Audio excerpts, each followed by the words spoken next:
So often people pathologize their feelings. They say, oh, I'm not what I should be, quote, should, which is happy. Therefore, something's wrong, something's bad.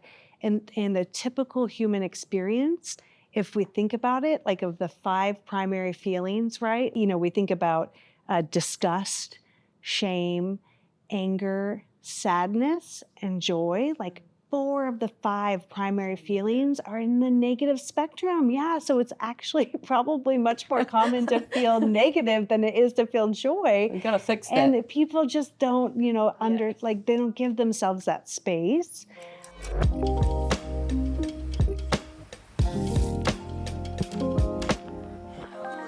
Welcome to the Bountifull Podcast, where we explore what it means to live a bountiful life. Today, we're diving into the world of mental health with Dr. Kristin Francis, an expert psychiatrist and passionate advocate for mental well-being. In this episode, we'll delve into the transformative power of gratitude and its potential to reshape our mental health. Mental health is a spectrum, and we'll discuss practical ways to cultivate gratitude in our daily lives, recognize the signs that someone might not be coping well, and explore how we can support those around us, including ourselves. We'll also take a closer look at what's happening in our brains and bodies at different ends of that spectrum, remembering that the brain, just like any other organ in our body, can be nurtured, changed, and healed. Kristin, welcome to the Bountifull Podcast. Thank you so much for having me. So exciting to be here in Utah. I've never been here before. Welcome. We're in this glorious building. Can you tell me a little bit about the Huntsman Health Institute? I guess growing up in New Zealand, we don't have an entire, I don't think, dedicated building to mental health. So I just think that's pretty radical and awesome. This is actually one of 2 Huntsman Mental Health Institute buildings here in Salt Lake City. So this one is a freestanding psychiatric hospital. So we have hundreds of beds dedicated to units for adults, units for children, and then units for adolescents. And then for the adults, there's different levels. There's like a mood disorders unit, and there is a kind of a more medical needs unit. Children, adolescents, we have a specialty assessment program at international patients come and are assessed here. We serve local patients in the majority of our units. These are people who are suffering from depression, anxiety, suicidal ideation, bipolar illness, and they are not safe. And so they're not functioning, they're not safe, they need to come and be stabilized, and they're seen by a team of a psychiatrist, a psychologist, a social worker if they're adolescent, or a psychiatrist, social worker if they're adults. We have TMS, ECT, ketamine treatment here. And then we have an outpatient building downtown where people can go for their outpatient clinic therapy. We also have a crisis assessment center 24/7. People are here to help staff anyone who comes in who's in need, give them resources, keep them safe. So a lot of services here. So can you tell me just a little bit about your upbringing and background, whatever you'd like to share? Sure. So I'm from northern Idaho, kind of close to Canada, and grew up on a lake in the wilderness a bit, which was a wonderful place to grow up. I really enjoyed that. Spent a lot of time there outside, and then went to college in Colorado, Arizona before going to medical school. And tell me about your studies and kind of what got you interested in your field. Well, I definitely wanted to be a doctor since as long as I can remember, which was kind of a funny thing to, everyone wants to be something when they're little, right? And I just kind of stuck with it. But I loved biology, and I wanted a way to help people because I loved helping. I was always a helper for sure. And then I loved biology. And so medicine just seemed like the perfect way to dovetail those. And so I started to get interested in medicine pretty early on in biology, studied psychology as well as biology in undergrad. I should have kind of realized that I was headed towards psychiatry. I was always going to do family medicine, but at the very last minute, I switched to psychiatry after doing a rotation in substance use disorders. And I just became fascinated with the brain's capacity to basically kidnap someone's agency and to have, kind of give up their whole life, things that were so obviously important to them, their families, their jobs. Others would think that was voluntary, but it was obviously very involuntary. And I became obsessed with what the brain can do and how to help it be better. So we're here on the Bountifull Podcast. What does it mean to you to live a bountiful life? A bountiful life, to me, that means having balance and wellness. I don't think it always means being happy. I think that's a big thing that people often fall into a trap of seeking happiness. But I want people to have a value when I say a bountiful life, it would be a value-driven life, Yeah. a life that you're living that you feel good about, that you feel, even in the midst of suffering, that you are living in accordance with what you deem to be important. And so it's a life of importance. It's a life of servitude for me. I really think that serving others for me is a really big value I have, and it's something that I try to help my children learn. We actually were talking this weekend about when there's a problem, I kind of want you to think about how can you be a part of the solution, and how can you help that person. So to me, that is a bountiful life. I love that. Do you have a worldview, or how do you see the world? Yeah, again, kind of in line with that, I really just see that we are here to help each other. And that can be in a variety of ways, right? It can be time, it can be service, it can be financial resource. But I kind of, I really feel like that's the reason that we're all here together. And that the more I understand about the way people are wired and our social connectedness, I really do think we're here for each other. And so I would, love the idea of leaving things better, helping people ease suffering, help their journey, help carry burdens. I might ask you a few questions about one of the big ways in which I know you're doing that later on in the episode. How do you see yourself? How do I see myself? I see myself as definitely a helper. I think that my balance is that I find too many things to help, right? So I have to remember to prioritize what is important to me, my family, because sometimes the immediate needs around me, the kind of fires we call them, right? Like they're more visual. And so I recognize over time that kind of smoldering fires at home can be a little neglected. And so my current kind of balance is at trying to be more present at home, and while still serving my passions, which is helping others. And I do tell my kids a lot, like I have a specific skill set, and there are people who have, kind of life-threatening needs right now. And so it may be hard that I'm distracted from what we're doing because I'm on the phone or I'm doing this. And I want you to recognize that you're helping by giving me time to be able to help that person. And then, you're safe right now. You have what you need. You have more than what you need, right? And we do have a lot of time together. So I try to also help them see that, but definitely always trying to balance the helping role and making sure that I am also nurturing myself, which is really something, spending time outside, spending time with my family, spending time with our animals. Yeah.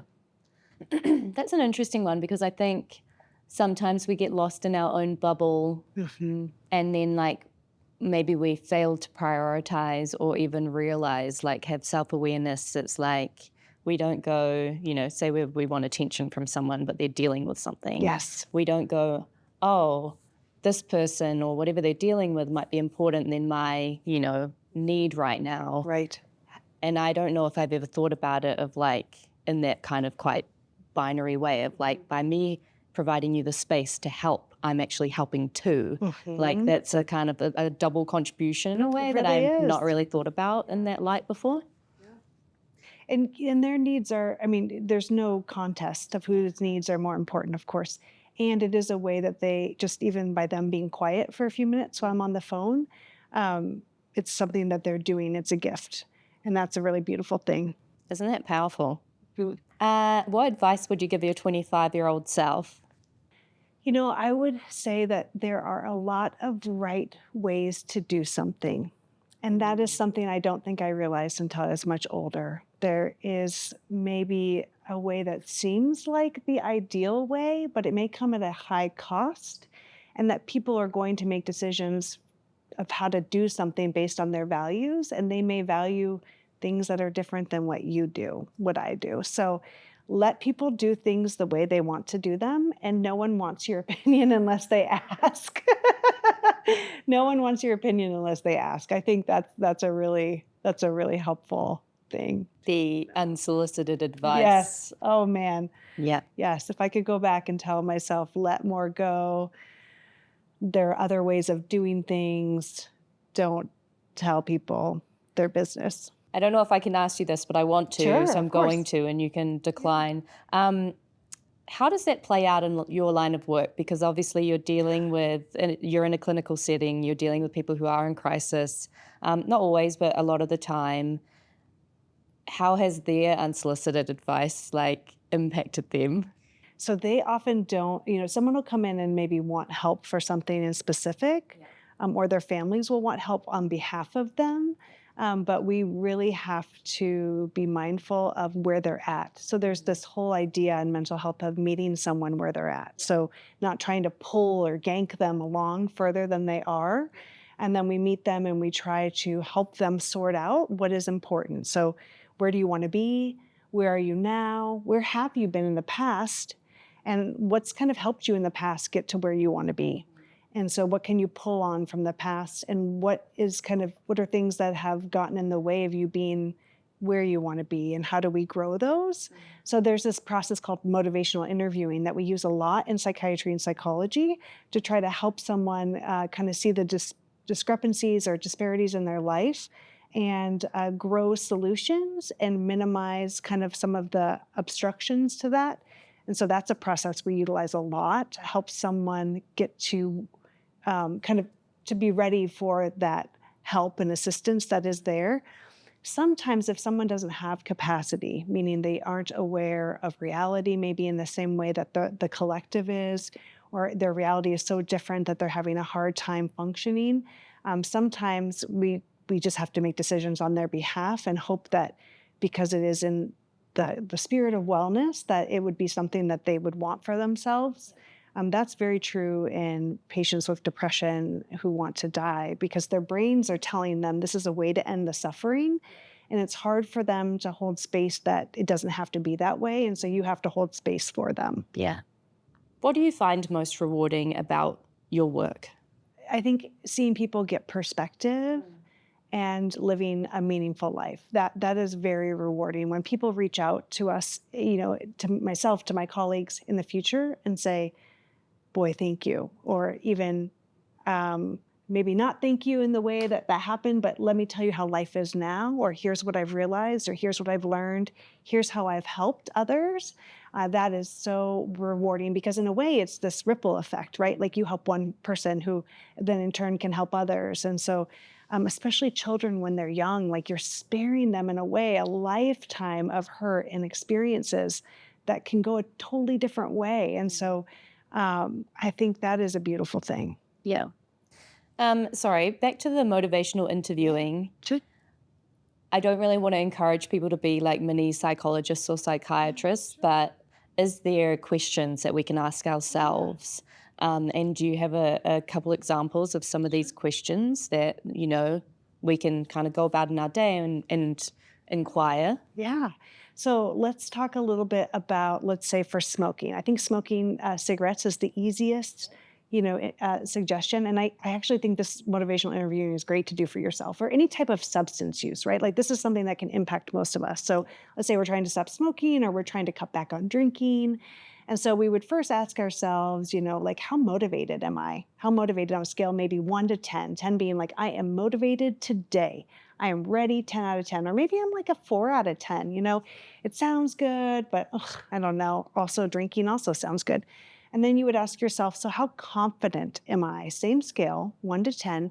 How confident am I that I could either stop smoking, stop drinking, cut back, whatever it is? And you might be surprised sometimes that you may be very motivated and not very confident, or you might be very confident that once you decide to do it, you can do it. A lot of people say, I can stop smoking when I'm ready, but I'm just not ready yet. And that's fine. So then you start to kind of ask yourself, well, what would it, first of all, good for me to be a little bit more motivated than I could be. Like, let's say I could be a 0 out of 10. It's great that I'm at least a 2 out of 10. So you kind of have to praise yourself for that. And then ask yourself, what's it going to take to kind of move me up in my confidence? If my confidence is low, well, maybe if I knew there was a medication that could help me, or if maybe I had a support network that would help me cut back on drinking or do something instead, or I had some, experience that parties could be fun without alcohol or less alcohol. Like those types of things would help me feel more confident. And maybe to make me more motivated, let's say to cut back on drinking, like maybe if I knew I would feel better consistently, maybe my body would respond, like my liver would look better, and maybe I would have a lot of energy in my day, I would sleep better. Like those things would really help me be motivated. Or if I knew I was setting a good example for, X, Y, and Z. So you start to look at those factors, and then you kind of select like one of those to really focus on. Like, okay, wow, it sounds like, you're ready to start trying to tackle one of those. Yeah. Does the same thing apply for like anxiety as well? That's interesting. I've never thought about it specifically for anxiety. Because again, all these kind of are different categories in my brain, but I know for sure, like someone with an eating disorder, which I often think is a bit of an anxiety-based disorder, like especially, let's say anorexia nervosa, like a person is fearful of weight gain. They're not actually afraid of food. Food itself is like the same as every other experience. Like they want food, they like food, they want to eat the food, but they're fearful of the weight that comes with the food. And so we do use motivational interviewing often with someone who's suffering from anorexia. So we'll say like, how motivated are you for recovery? How confident are you? And often people are like, I am motivated because I'm miserable. Yeah. But I'm not very confident because I've tried. And every time I try, I'm not successful. And that makes me even less confident. What are you working on? Can you talk a little bit about your work at the Mayo Clinic, and then also your current role here and the work that you're doing? Yeah, so I had the really unique and special opportunity to be in medical school at the Mayo Clinic. They are considered the smallest medical school in the United States. So very, very small acceptance rate. They have, at the time when I was going, they typically had 42 students. My year, they had 43. And we all felt like we were that extra that shouldn't have gotten in, that kind of imposter syndrome. But it was pretty, miraculous. So we were in this little town, Rochester, Minnesota, which is basically Iowa, meaning like a cornfield. There's all these natural lakes in Minnesota, none in this little corner, right? And the whole town really focuses around the clinic, and which is this international, center that just draws upon all this expertise. So going to medical school there, they had, like 2,000 physicians per medical student. And so we got such individualized attention. They also gave us a half-ride scholarship to full-ride scholarships, which really helped reduce our debt, which helped impact the specialties we would choose. So just things like that were incredible. And that is where I learned that the needs of the patient come first. And really that is what should always be considered over any other needs, the needs of the patient. And so then I loved it so much I stayed for residency. And then I decided residency was so great, might as well stay for fellowship. And I would have probably just stayed on indefinitely because of that pattern of loving it so much. But at that time, I was definitely allowing others in my life to have their choice to make decisions. And so I sought out University of Utah because they have a very similar spirit. When I came here, I was really struck by the people. It's a collection of very smart individuals, very passionate. The way they were practicing child psychiatry in the hospital was a very boutique-y model, meaning small amount of patients to one doctor, which is incredible. They wanted you to kind of have unlimited time with the patient and their family. They offered a huge variety of services that very much felt in the Mayo spirit to me. It wasn't a financially driven institution. It was a patient-driven institution.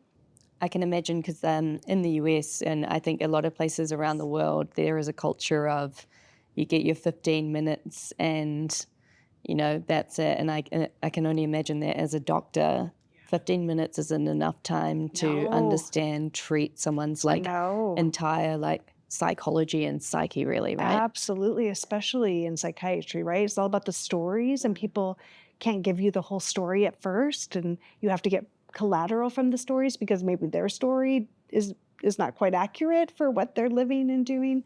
And so I got very involved in child and adolescent psychiatry. And then I started to get really involved in kind of our comprehensive assessment and treatment program, which again is this program where people come from all over the world for 6 to 8 weeks. And they get to meet with a psychiatrist, psychologist, social worker while living in this environment. And we do a comprehensive assessment, neuropsychologic testing. We do a medication wash if needed, get them off all their medicines if they don't like them. We help them understand their diagnosis more accurately, and so they can hopefully not continue going in and out of the medical system. Let's talk a little bit about the brain, and then we can go into like maybe some of the different, disorders. Like kind of want to talk about depression and want to talk about gratitude, what like wellness looks like in a more holistic sense. So tell me about the brain, because I loved when we were talking, you said it's just another organ. And it's kind of wild to me that we have so many states of being, and that this organ, as you said earlier, can like kidnap us, which is so true, right? Yes. And so let's talk about that.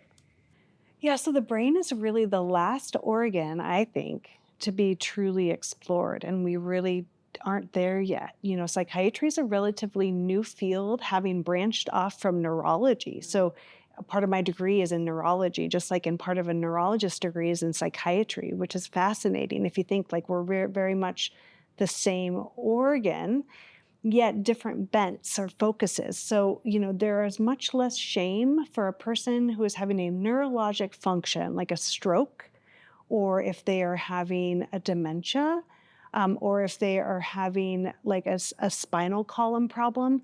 They're not going in feeling the same like demoralization, shame that a person with a psychiatric or mental health condition is, which is fascinating to me because the origins are the same. If you take away all the perspective and talk and discussion, it's literally circulatory systems and circuitry systems in the brain functioning in typical and atypical ways that's just showing up differently, right? Like so. A neurologic problem may show up in how your balance or maybe your motor function. But if you're suffering from major depressive disorder, it may not be as obvious to others that you feel like you're walking through quicksand, that you cannot find the joy in a situation, that you're sleeping all the time and you can't help it, that food doesn't taste right anymore. So to me, it's both the brains, but it's fascinating that it's stigmatized so much. And where do you think that comes from?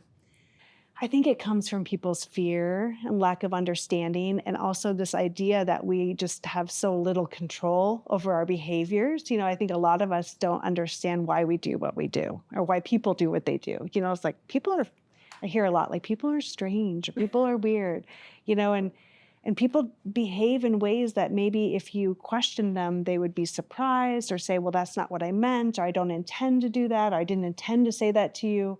But things still come out despite our conscious efforts not to, right? Like, so people may consciously try to be open and not say a racist comment, but they can't help their bias or what they were, raised in, and it just comes out.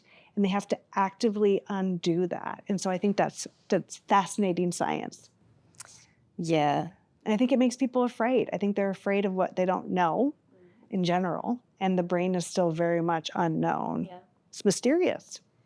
Is it also around like this, society's obsession with being not perfect, but good or correct or normal? Mm-hmm. Normal, for sure. Yeah, people want, understandably, control over their lives, control over their function. They want to be the way they want to be. And it's really frustrating when that's not how we act, right? And so when you feel like something's beyond your ability to understand or even impact, that's really overwhelming. And then you get afraid. Like you get afraid, am I going to do that when I'm not meaning to? Or am I going to say something that I don't mean to say? So I think fear is one of the big reasons why there's continued stigma. Lack of understanding, too, of why someone might be talking to themselves and not recognizing that there's not another person they're talking to. People may not understand that they're circuitry is really telling them that they're hearing a voice that they very much believe is there, and just as much as I'm here. And so it can just, the unknown is so challenging for people. I don't know if we could do it, but could we maybe establish a baseline of what you think is, I know everyone's baseline is different, but what is baseline like wellness or well for like people? Is there a range or so? Yeah.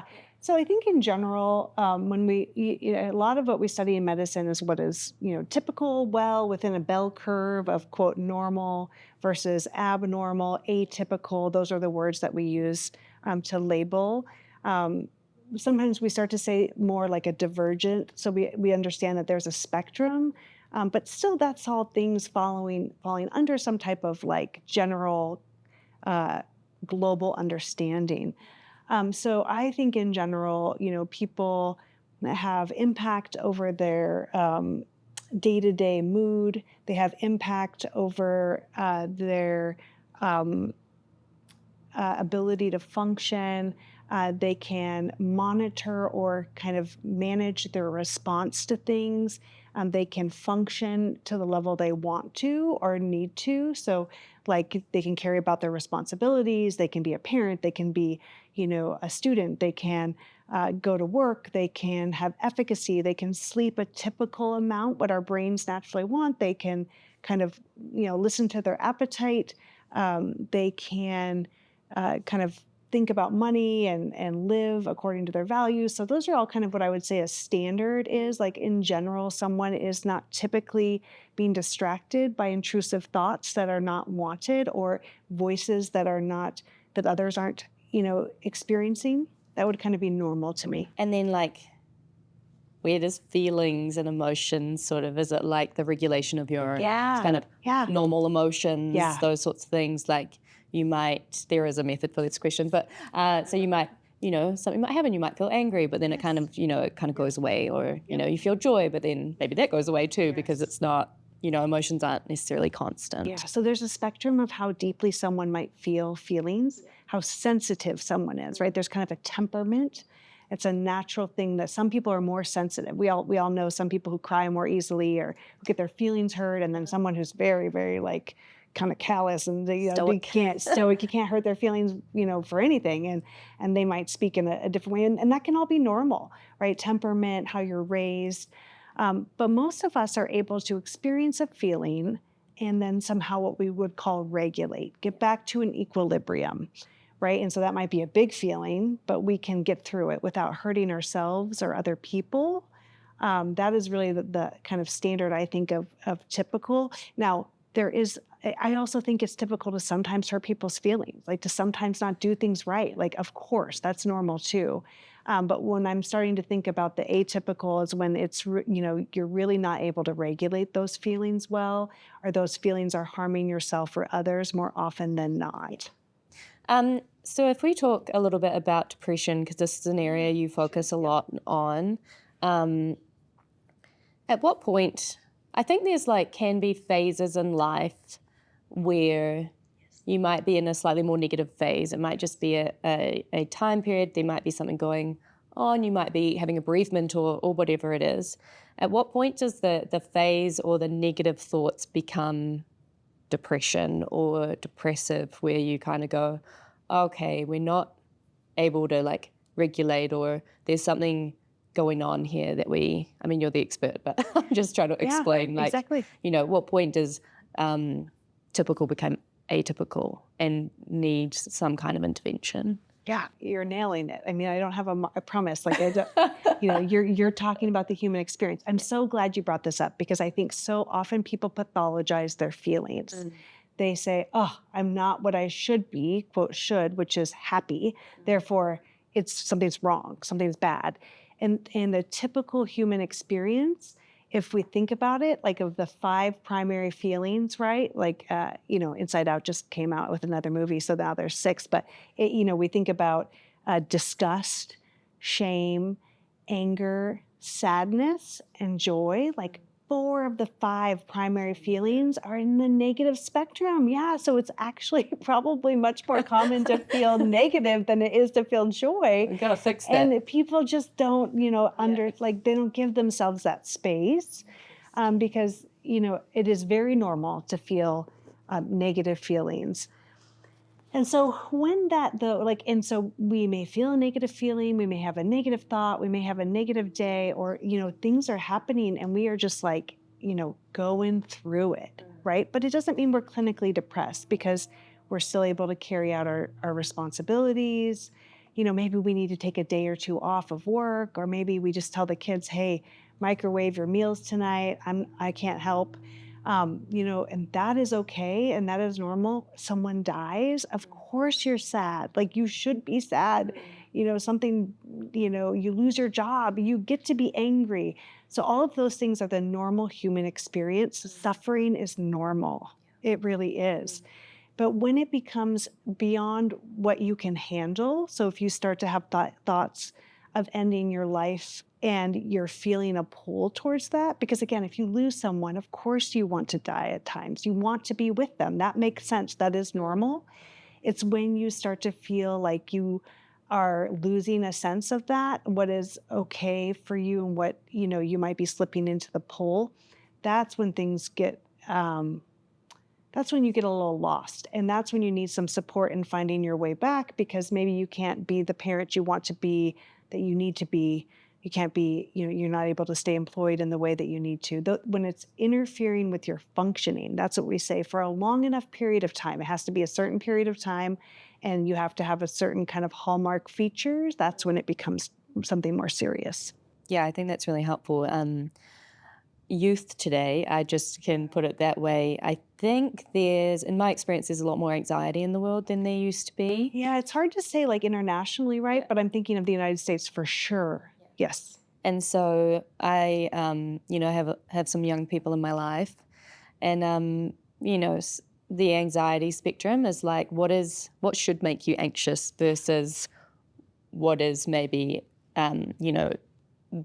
going into, anxiety disorder kind of. And I do feel like maybe because we're so driven by societal norms now that we kind of go, oh, I'm not joyful. Oh, I'm not happy. Oh, I'm anxious. There must be something wrong. Mm-hmm. Rather than going oh, this happened. It's actually completely normal that I'm responding in this way. And that baseline doesn't have to be super joyful all the time. And maybe that's even unrealistic in a lot of cases. Very unrealistic, yeah. So depression can feel like an all-encompassing darkness for those experiencing it. How do you approach helping patients shift their mindset and begin to see the world differently? Yeah, I like that. I personally think that education is the first place to start with any, medical condition. Just like I would approach if let's say your liver was ill and you had high amounts of yellow in your face, right? You had jaundice. And I would say, all right, here's what's happening. Here's the process. Here's what is going on. Here are some things that we can do to reverse it. And here's what you need to expect, right? So same thing if someone comes into me with a diagnosis of a major depressive disorder, which is greater than 2 weeks of almost constantly feeling down, hopeless, worthless, that they can't sleep enough, or they sleep too much, or eating too little, eating too much, or having the thoughts that, life isn't worth living, they'd be better off dead, that people around them would be better off without them. Thoughts that we often recognize as irrational, but in the moment, they make sense for someone who is in that darkness. And then, also unable to enjoy anything. That's a really hard one for people who are depressed, because when you suggest things, they're like, yeah, that'd be awesome. I wish I could do that. I wish I could watch TV for 5 minutes, or, be with a friend. Yes, but I feel miserable and I feel agitated. So starting off with letting someone know, hey, when you are depressed, here is what is happening. You have 3 major neurotransmitters in your brain. They are the currency of your brain. All of your nerves use these chemicals to communicate.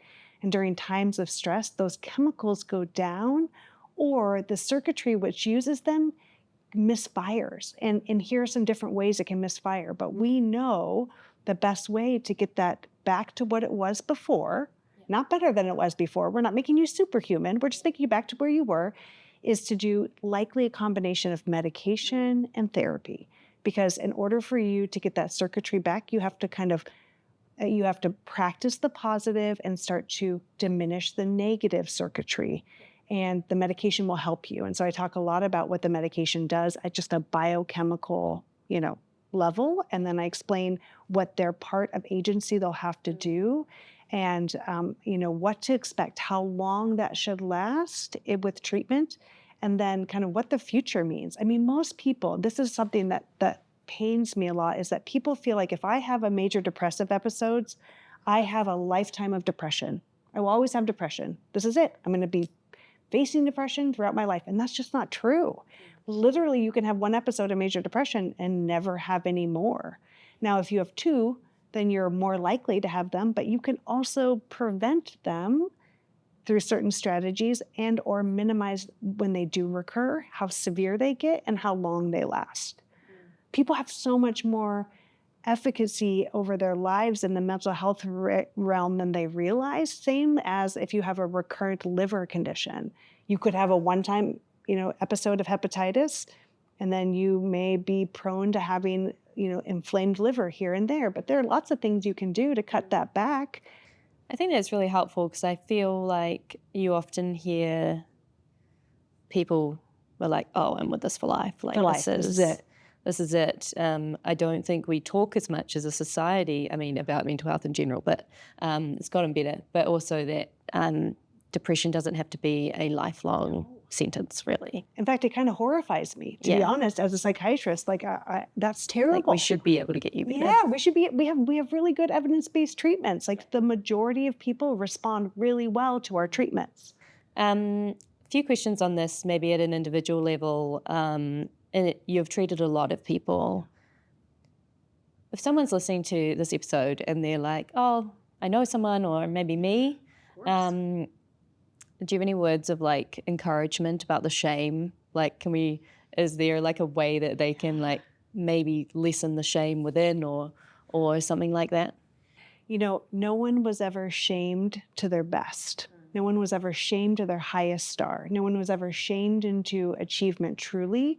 There were elements that could be motivating, sure, but shame is not helpful, right? And to recognize and label it, like, I know I feel ashamed, and shame is secrecy, and people are talking so much more now about mental health as brain health, and to get out there online, to start looking and connecting, start talking about your symptoms to others, and you will be shocked, literally shocked at the amount of people who are going through what you are, who have gone through it, who have someone who has. Mental health is brain health. We all have brains. We're all impacted. It's everywhere. And so the first step is education. So educate yourself. Look into like, how common is what I'm feeling? Where do I go? What do I do? The first steps, like, you don't have to live this way. Like, you don't have to suffer. Yeah. What are some practical tips you'd offer someone dealing with depression to help them cope, whether they're starting to seek help or have been struggling with it for some time? Yeah. So again, the first step for if you're struggling from a major depressive disorder, and I like to relabel depression as recurrent major depression or major depressive disorder, because I want you to know it is a scientific term for a brain health condition. It is not just this endless state of being. The first thing to do is to ask for help. And there's so much help. Your doctor, whoever your physician is, your primary care doctor, it doesn't have to be a psychiatrist.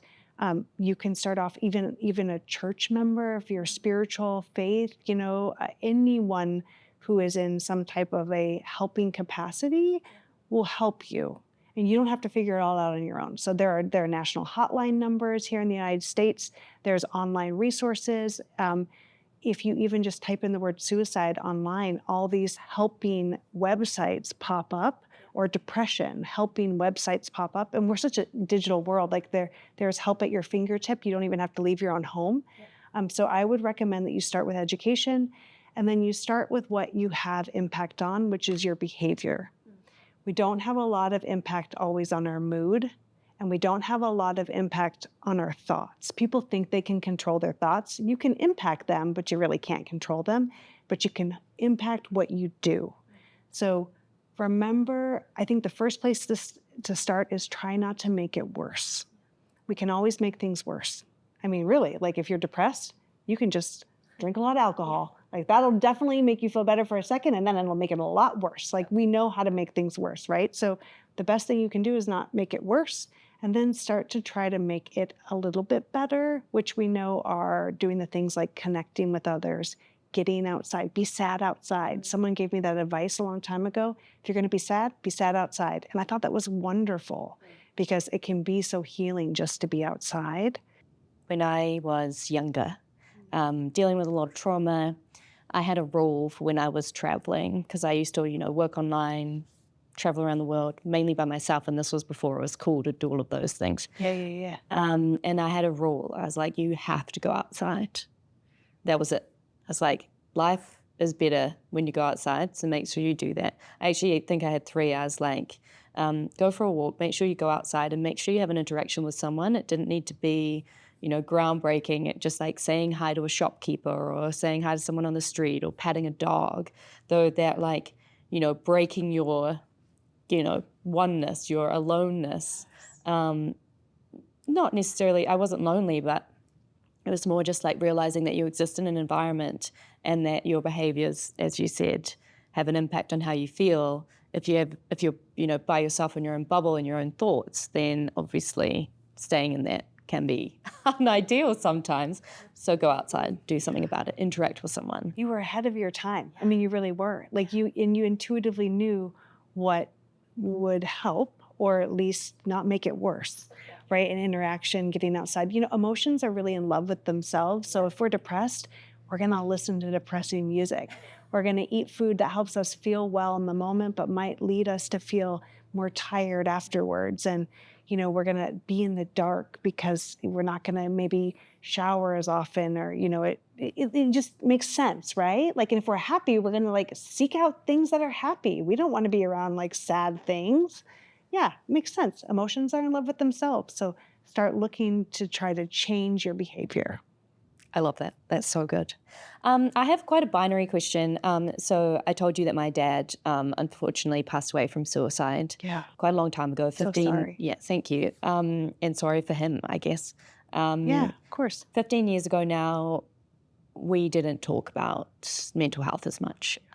Back then, 15 years ago, I often find myself saying, I wish we knew now, today. I wish we knew then. Then what we know now. That's the one. I think it kind of started at home.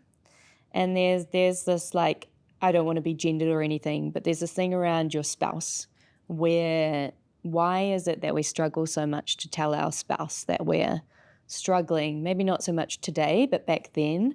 And if you are a spouse that's struggling, how can you, like, what's your words of encouragement to just like, let the person that's meant to love you the most in the world, just let them know that you're not doing okay and that you don't need them to solve it for you.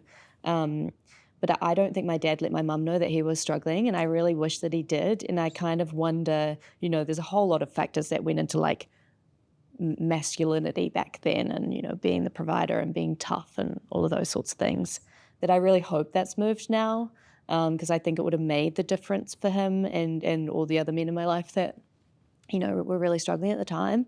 What do you sort of say to that? Yeah, that there's been this big push towards combating just that very thing. There's been a big anti-suicide campaign, right? Like a suicide prevention campaign all over Salt Lake. And it's been these billboards that are like a little jarring, I think, if you're just going about your day, thinking about going to the grocery store, and you see like this billboard that says, how do you know if your spouse is suicidal? And it says, just ask. Yeah. How do you know if your colleague is suicidal? Just ask. How do you know if your child? Like, I mean, again, it makes so much sense to just ask, right? But the same thing is you have to be willing to say that you're not doing well. You have to be able to give someone the opportunity to help. When someone dies by suicide, there is one thing that seems clear to me is that they didn't have the opportunity to let someone help them in that moment, because we all know that in that moment, someone would have helped, and there is help. But if someone doesn't have the chance to, then that's just such a missed opportunity, right, for that person to experience healing. So I do think things have changed so much. I think what you're talking about with terms of like spouse or not, like it's just people, right, in general. Like some people are better at talking about their feelings than others. I think we all have to get to like an emergency, threshold where we know, like, if you're having this thought, it doesn't matter who you are, where you are in the relationship, you have to tell someone, right? Like, that's what we ask our patients to do when they're in the hospital is like, no matter how bad things are, we just need you to be able to tell us. You don't have to not do it. You may even want to do the action, but let us intervene. Yeah, that's helpful. Are you comfortable sharing the kind of signs of what to look for? Yeah, absolutely. Because I guess with my background, of being on the receiving end of, having people die through that way, I kind of wish that the science had been a little bit more quantified in terms of signs to look for. And so can you maybe, I know it's not absolute, but, I think there's 4 or 5. Yeah, yep. So in general, we are pretty bad at predicting who will die by suicide. We really are. But Dr. Thomas Joyner has become one of the biggest researchers on who dies by suicide and how. And he has kind of done this research that shows that there tends to be kind of 4 situations that happen that if we start to see are big risk factors for death by suicide. And again, I just want to interject, and I want to bring attention to the fact that I'm saying death by suicide. I'm not saying committed suicide. It's not a crime, committed. It's a death by suicide. It's how someone died, just like they died by cancer. Death by suicide. So in general, there typically is a sense of burdensomeness. So a person feels like they are weighing those down around them, that they are causing a lot of hardship for others, that they, I don't want to bring them down. I'm making them suffer. I'm such a problem. I'm always in the hospital, or I'm, all my mental health problems are so tiring for someone.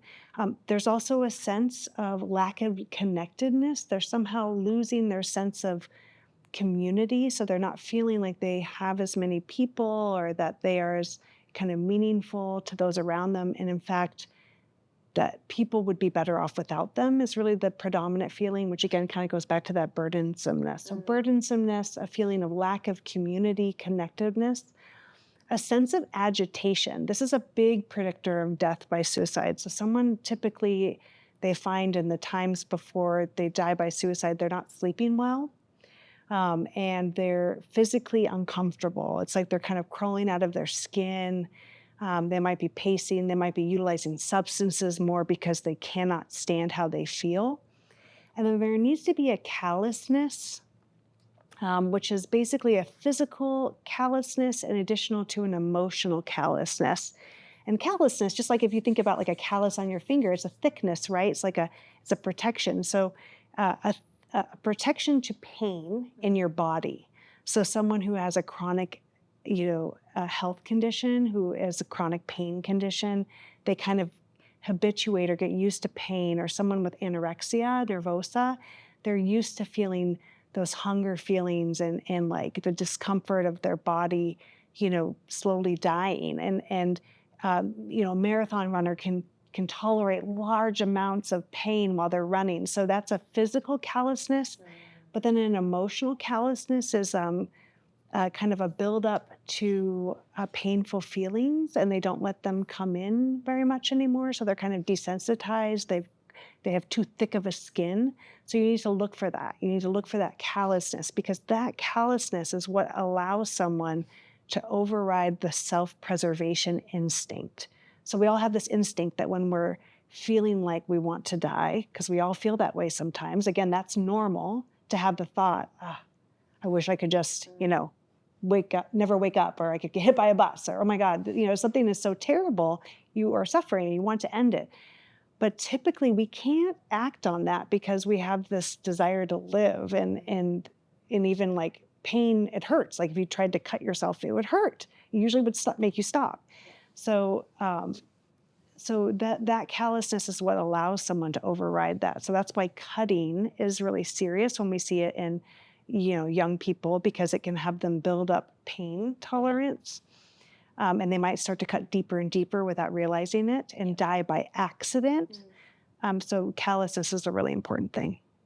A lot of suicide survivors, people impacted by it, there's often the sense that the person that has died by suicide was selfish. Takes practice. It's hard. Yeah, it was selfish, sure. What's really interesting about your explanation of these factors is that in no way in the explanation can I see selfishness occurring because they're almost like so deep in the hole that they almost like it's like it doesn't feel like a choice. It like definitely feels more like a disease, which is maybe not something that I have necessarily understood to that deep level before.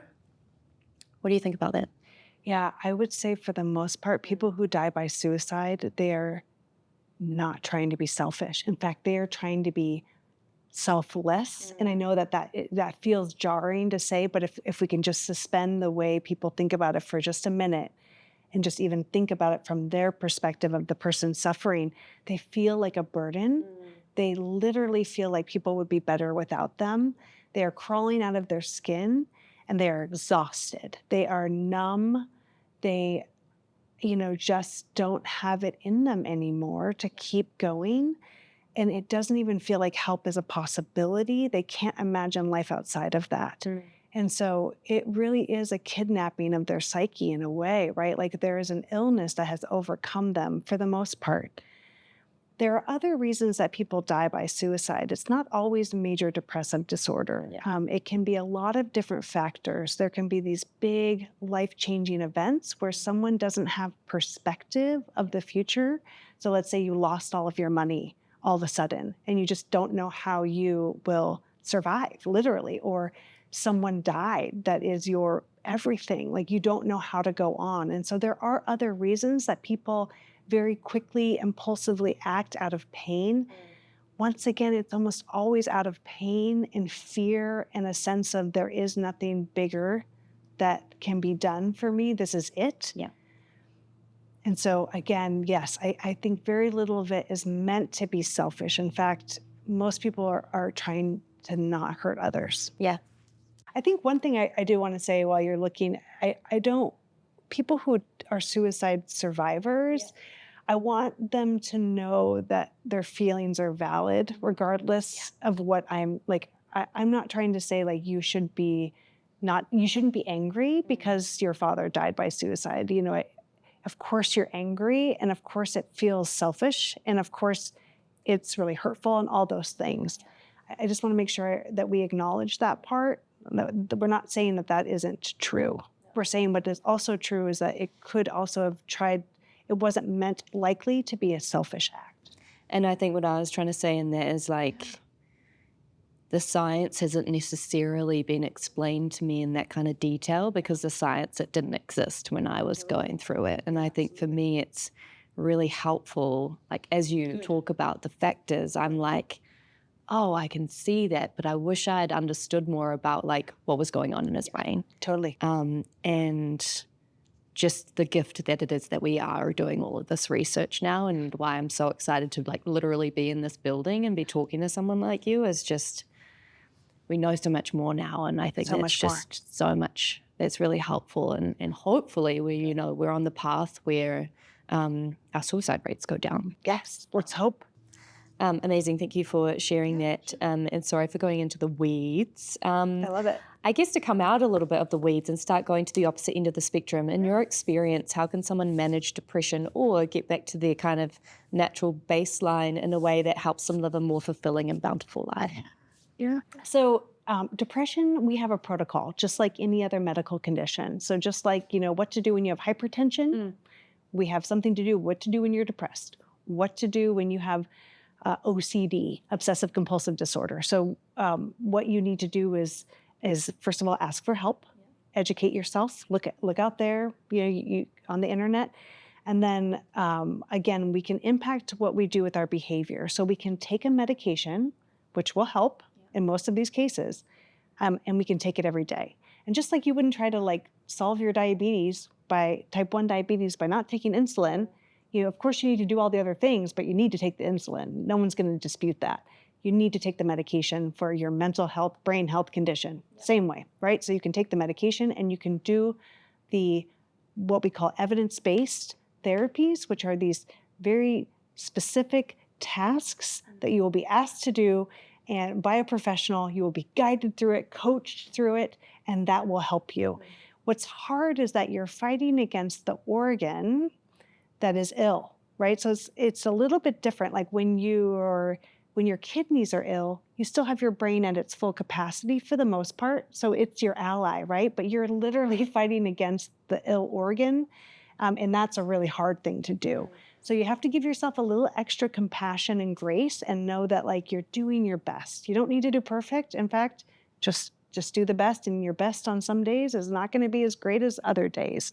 But start definitely doing the things. And one of the things we know that helps, that's within your reach, that you don't need to buy anything for, you don't need to leave the house even, is to focus on gratitude, is to focus on the things that are happening around you.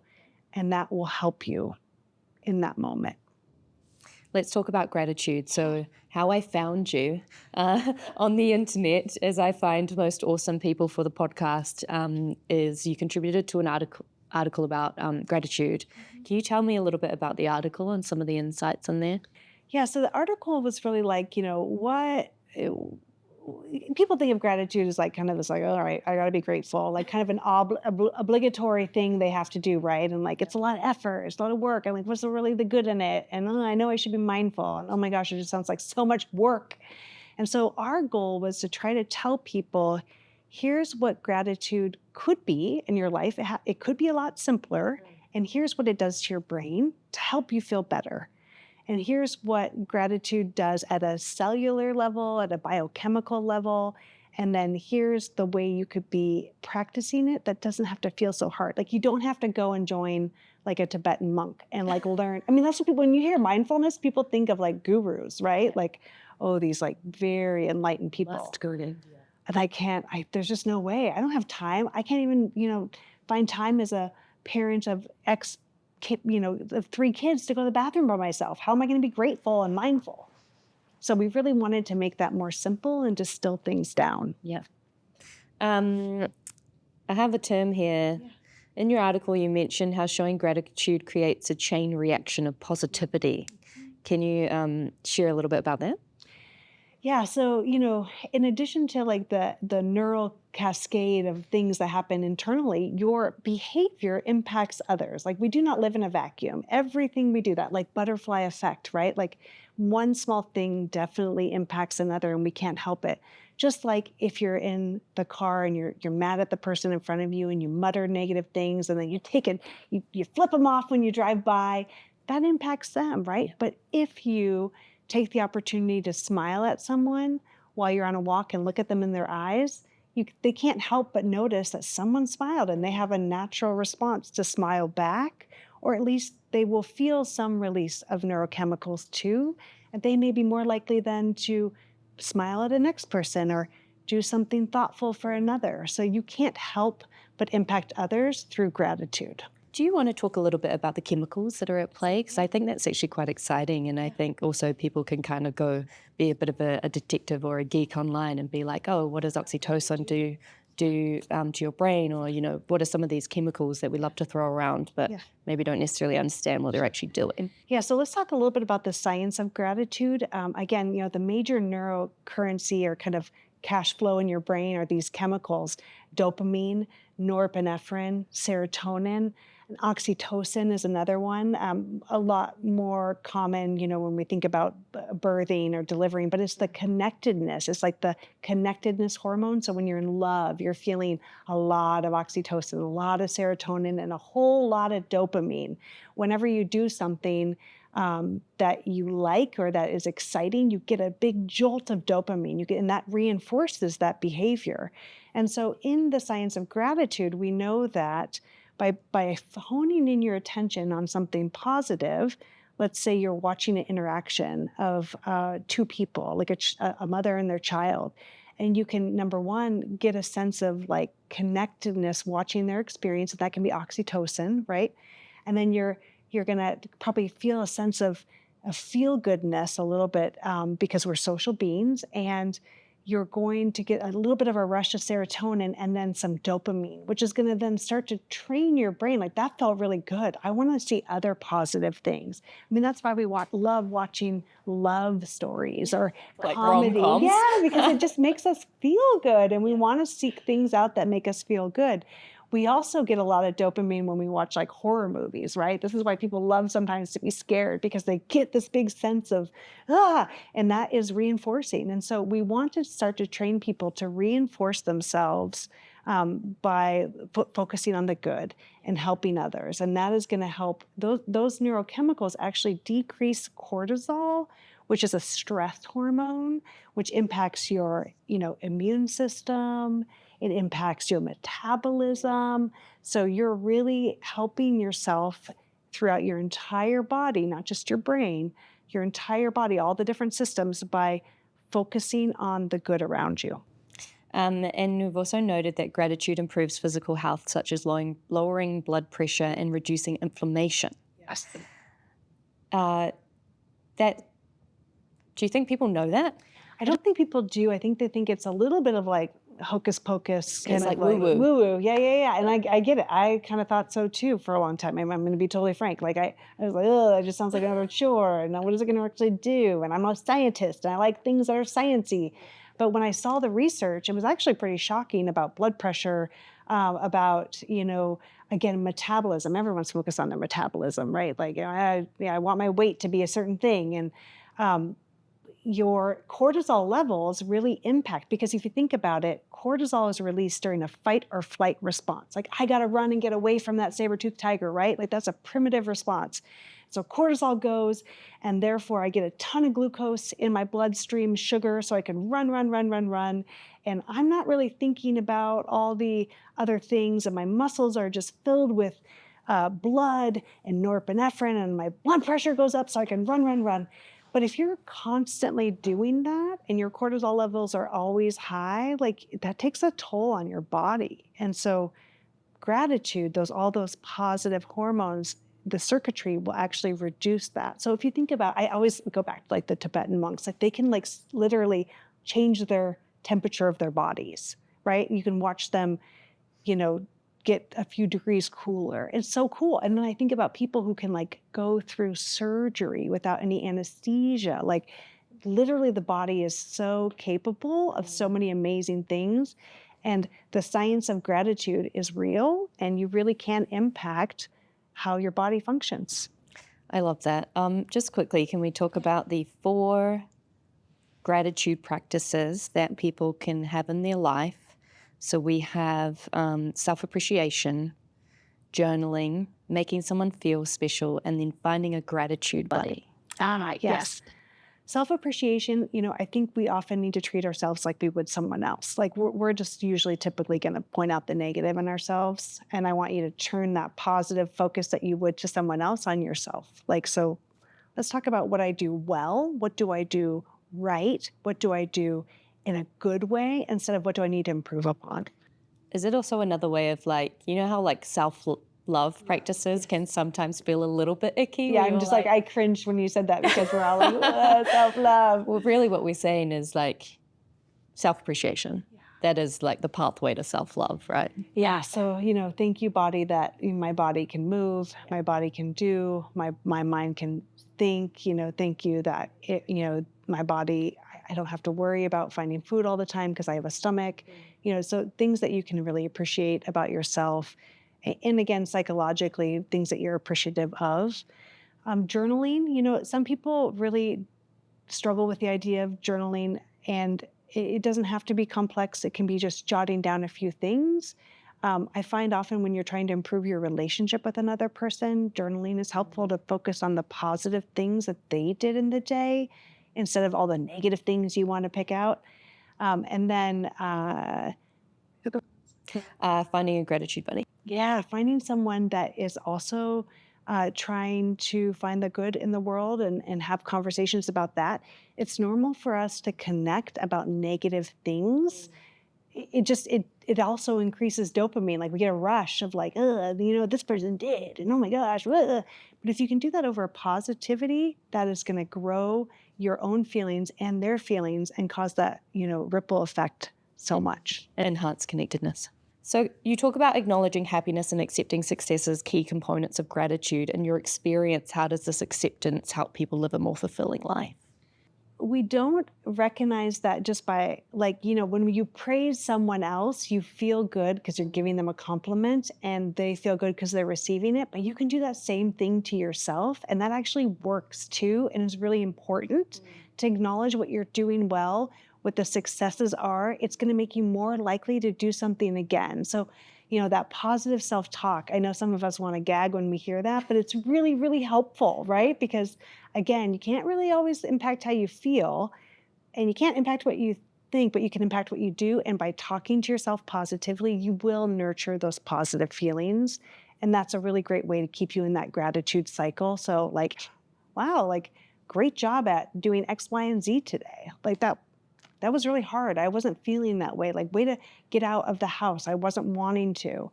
So some of that's positive self-talk. Yeah, great. Quick fire questions. Yeah. What, in your opinion, is the most underrated fruit or vegetable? Personally, I love apples. I just think apples, the crunch, the color. I think that they're so nice because you can just take them anywhere and you don't have to peel them. You can just throw them in a bag. I think you can serve them in a lot of different ways with different things. I like to dry them in lemons, put lemon and then dry them in a dryer. Yep. What is your favorite cocktail if you drink? My favorite cocktail is really crappy beer. I like the worse beer, the better, and sparkling wine or champagne. Worst meal that your parents made you eat? Sauerkraut, homemade sauerkraut. I had to eat a plate of sauerkraut before I was allowed to go to the fair. And since then, I have never been able to eat sauerkraut. Yeah, or cabbage. Sauerkraut with sausage. I mean, seriously, I don't understand. That was not a necessary meal. They're like, hey. Mom and Dad, if you're listening, that was not a good meal to make me eat. Probiotic health all the rage, but you need a teaspoon. Yeah, no, not a whole giant plate. Word that describes your life? I wanted to say chaos. I thought you were going to say that. But then I felt judgment. But I think chaos is great. I love chaos. I love drama.